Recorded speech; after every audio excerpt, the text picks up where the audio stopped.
Support independent journalists like me. While you may not be aware, there's a very large and expanded battle to control what you hear and see.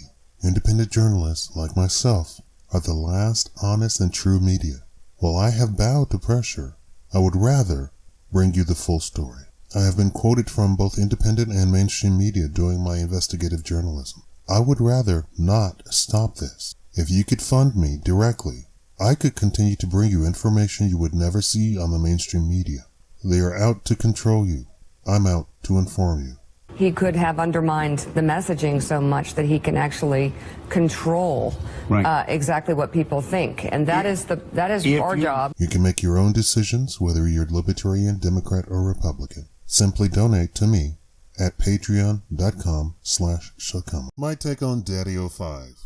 I'm sure by now you've heard that the prank channel Daddofive has lost custody of 2 of his children.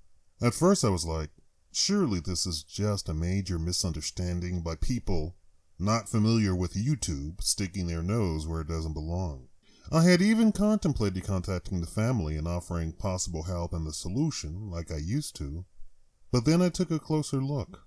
Now I know that a lot of people can be taken in by prank channels. They can see a prank video and totally believe that everything on screen is true. In fact, in my own opinion, when the video is completely scripted and everyone involved is a paid actor, I genuinely like the acting abilities of the pranks.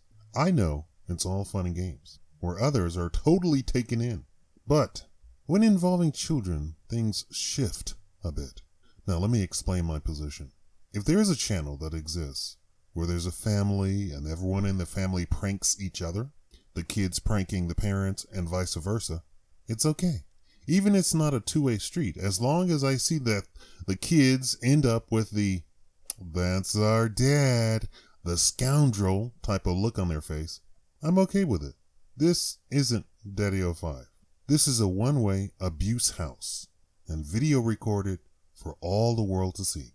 After watching several clips of the material and seeing how the children were pretty much terrorized for views, to the point of tears and fighting, I knew this wasn't Shea House at all. I prank kids in my neighborhood. My pranks consist of me pretending to look up their girlfriends on Facebook to tell them something embarrassing about the kid. I, of course, have no idea who their girlfriend is, nor am I even on Facebook on my phone. That's how the government gets you. After trying to chase me down to look at the phone and seeing generic pictures of rainbows, the kids know I'm joking. Of course, it doesn't stop me from doing the same exact scenario all over again. They're at that age where that's embarrassing.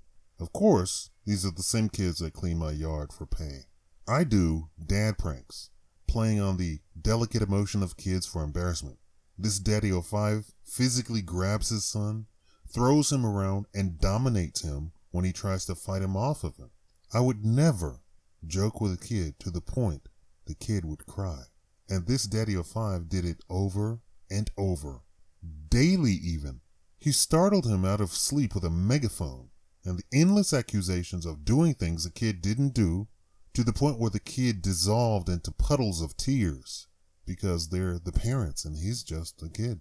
A dad prank is something innocent that makes the person, the butt of the prank, actually feel embarrassed for the dad, like dancing in front of the kid's friends. Clearly, that doesn't hurt the kid's feelings, but it's embarrassing, especially if you throw in the nay-nay and the whatever that other thing is called where you shimmy from side to side like a snake.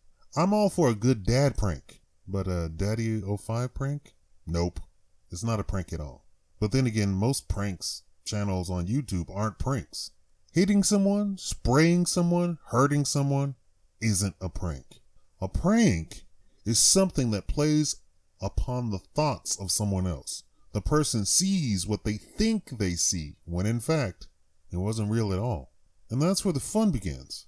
It's a thinking man's joke, not an idiot's joke. How many of you could come up with a prank every day? Probably almost none of you. You'd have to do a lot of thinking. For good pranks, go watch Just for Laughs. They present the funniest pranks, and they're addictive to watch. They show you the prank from the beginning, so you're in on it.